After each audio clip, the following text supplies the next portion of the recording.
Subscribe to our YouTube channel for in-depth interviews of India Inc. and press the bell icon so that you do not miss our updates.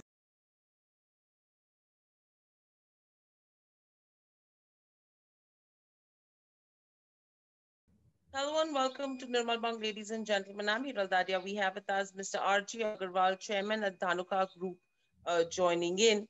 Welcome to the show, Mr. Agarwal. My first question coming to you is, overall, if you go to see, the impact of COVID has been unprecedented. However, agriculture as a sector has been one of the support systems for the economy as well.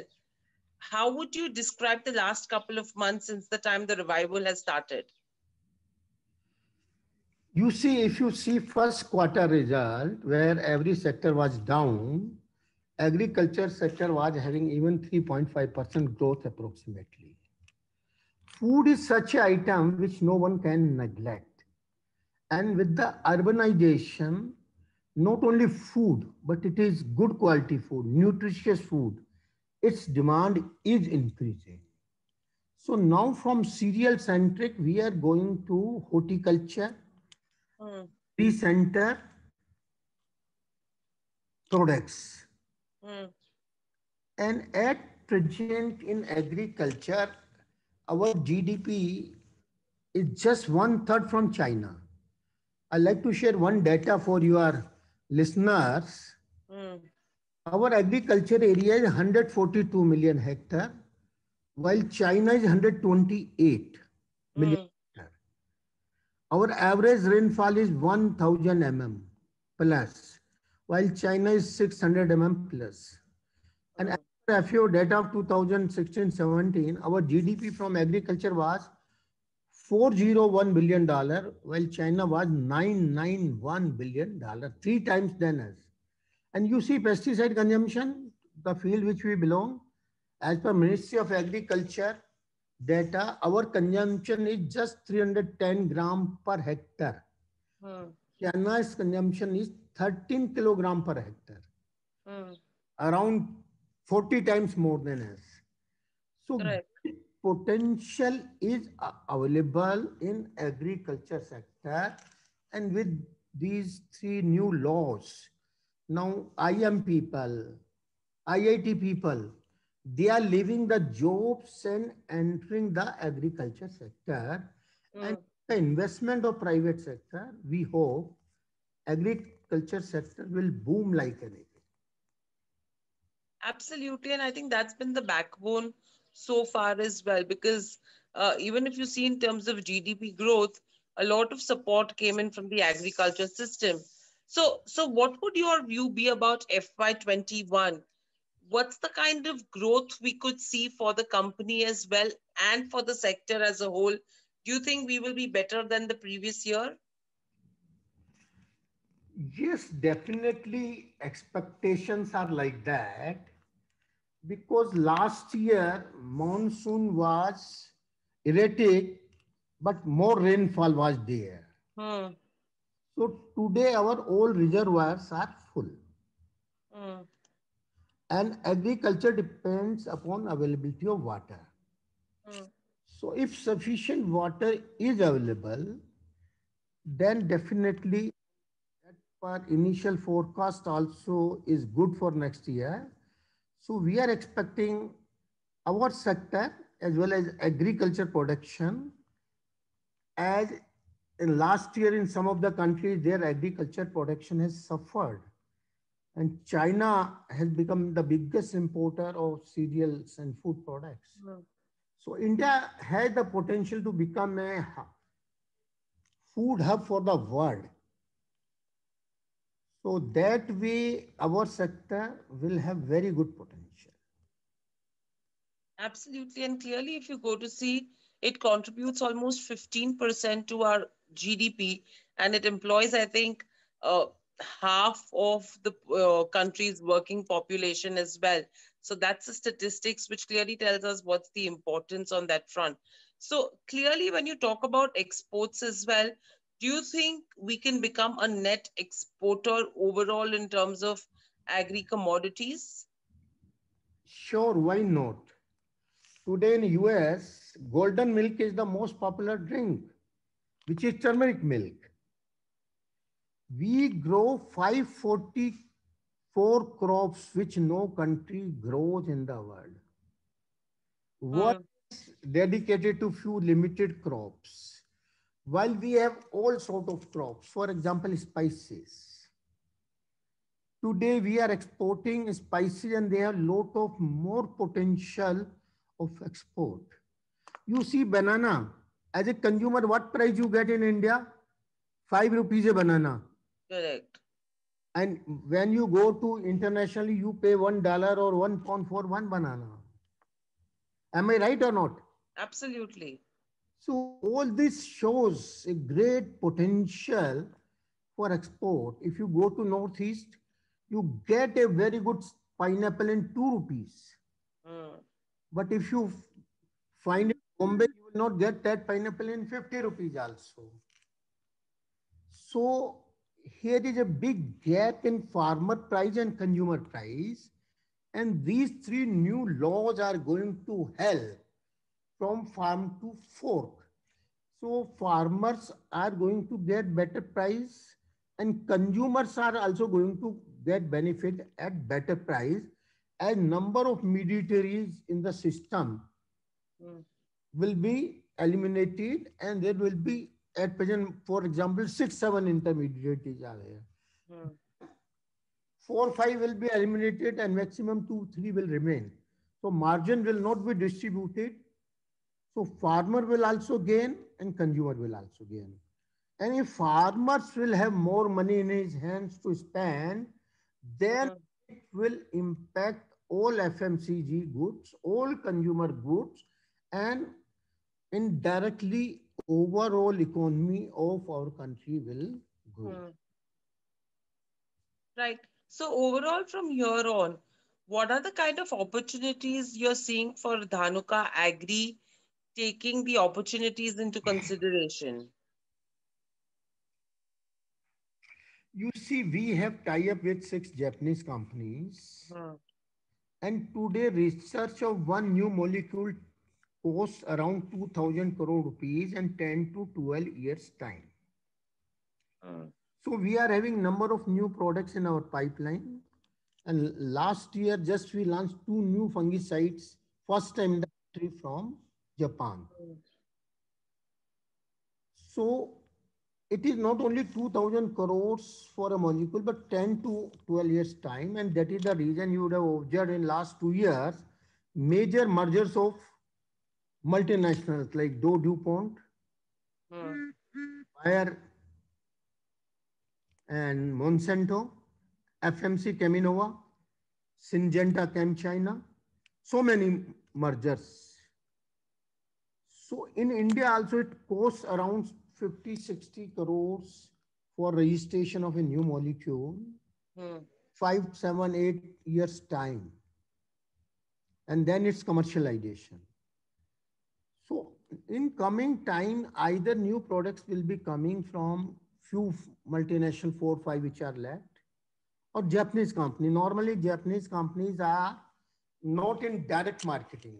They have their manufacturers, or as we import raw material from Japan, register them in India and formulate and sell in India. So the advantage Dhanuka is having from 6 Japanese companies, we have number of new molecules in pipeline. And as I told, a registration of a new molecule takes huge investment and 5-7 years time.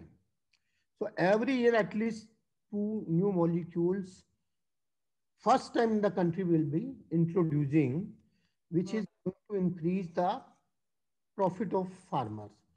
I like to give example. One product we introduced, Sempra from Japan. And in our country, we have a weed. In Hindi, farmers call it motha or Ravan ka sir, or we call it Cyprus rotundans. It's not controlled from any chemical or manually also, because its nuts were connected with rhizomes inside the soil. But due to this weedicide, we are controlling this, and farmers' income is increasing 15 to 20%, especially in sugarcane and maize crops. such type of technologies are available. Artificial intelligence, drones. We are working on those technologies and hope with our connection with international companies, we will be introducing them in India. We are developing a full-fledged research center near Delhi at Palwal and hope by next year it will start operation. There we will be giving training to farmers also about transfer of new technology. Mm. Fortunately, the reason of this low production in our country is new technology is not reaching to our farmers. And Mm. our company is focusing. We have around 1,500 boys in the field who are working directly with the farmers, giving them demonstration because farmers don't read much, don't understand speeches. For them, seeing is believing. Our team lays demonstration, then farmers of that village and surrounding villages are called and they are shown. You see difference from your eyes. If you feel yes, it is a value addition, then the farmers start. Because you see, it is like pharma. If you are sick, you go to doctor, then you go to chemist. You don't go to chemist directly. Correct. In our sector, there is no doctor in between. Our dealers are just doctors and they are also not educated. So we have appointed our own 1,500 boys who are BSc AG or trained in agriculture sector, and they work with our training of the farmers as well as the dealers. Right. So overall, Mr. Agarwal, clearly, how many new launches can we look at from here on in the second half of this year? Here it is difficult to communicate at present. Hmm. At least the way now government is focusing on agriculture, we may expect two products because all it depends. My file is complete. The data government which require for registration Hmm. submitted the complete file, Hmm. and we are pursuing with the government. And government is also understanding for agriculture we need new technology. So Hmm. we expect two new molecules will be in position to launch this year also. And in coming years also, every year we expect to launch two new molecules. Hmm. And overall, do you think the revenue growth will be better this year versus the previous year, or will it be the same taking COVID into consideration? This year, in spite of COVID, we were having very good growth in double digit in comparison to last year when growth was not good. But this year we have already double digit growth. Our first quarter results, we were having 70% growth. And that was exceptional because after COVID-19, people were afraid material will be available or not available, and whatever inventory was there, Hmm. it was purchased by the farmers or dealers. Hmm. That was unaccepted, Correct. exceptional, I can say. But later on, it is normal. As people feel now after COVID situation has normalized, Hmm. factories has started working, so there will not be any shortage or some such thing. So at present, normal growth is going on, which is in approximately double digit. Right. And what would your expectation be from the government with regards the budget? Do you think any major reforms, announcements that should be out to benefit the sector, especially the farmers? You see, government has already allocated quite large budgets for agriculture.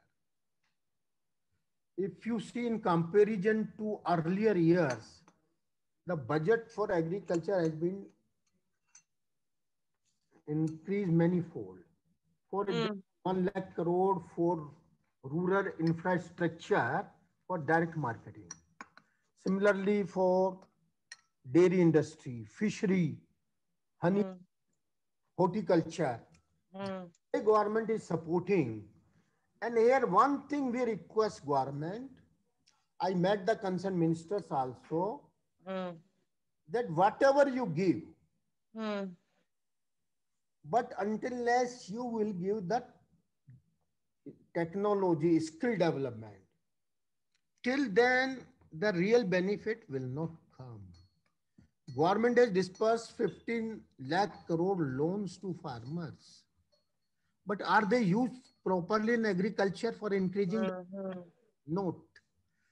Were used for different purpose.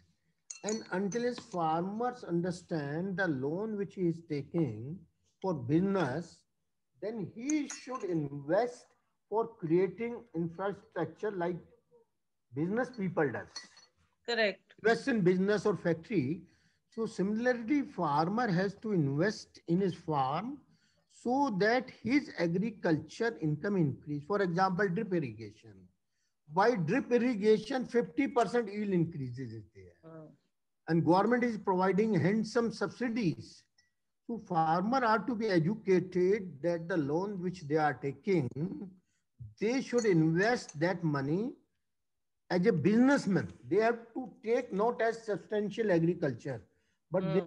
take it as a commercial agriculture. Right. So, how important, according to you, right now is crop diversification, or say, de-emphasizing water guzzlers, however politically difficult it may be? You are to ask a very good question. You know in Africa what happened in 2 years? Uh, Mm, Even drinking water was not available. And same is the situation in Haryana, Punjab, number of blocks where tube water has gone below danger zone. So there is no logic in sowing water guzzling crops like paddy and sugar cane, which we are having already surplus in the country or don't have space to store them. Other side, we are importing 80-90,000 crore rupees edible oil or 15,000 crore pulses or fruits. mm, So the time has come, then cluster wise government should decide policy and the crop should be decided based upon the availability of the water in that area. Why farmers should grow Punjab, Haryana paddy and sugar cane if government gives them same remunerative prices if they go for oil seeds and pulses. mm, It mm, depends all on government policy. If government will support, as government is supporting at present paddy and wheat, and will support oil seed and pulses. Today, we are more or less sufficient in pulses. pulses. We can be self-sufficient in oil seed crops also. And as I said, in the today we are number one in milk production, number of crops, we are number one or two. And Mm, potential is there. Now, as I said, horticulture, vegetable, their demand is increasing. Earlier, who were used to eat fruits, but now it is part of our food. As middle class is increasing, so demand of cereal is coming down and horticulture. Today, our horticulture production has overshooted our cereal production. Cereal production was around 295 million tons last year as per data, while our fruits and vegetable has crossed 320 million tons. mm, Our milk availability, you see. So everywhere diversification is going on. The educated people who are leaving services instead of doing MBA from IIM, IIT engineering, they are coming in agriculture. You would have mm. lot of startups in the field of agriculture and they are doing good job. And the main job is taking right technology, new technology to farmers. Hmm. Hmm. And if it Right. is done, yes, please. Good. So agriculture and Atmanirbharta clearly is a noble vision of the government. Do you think it still needs hard decisions and a political consensus?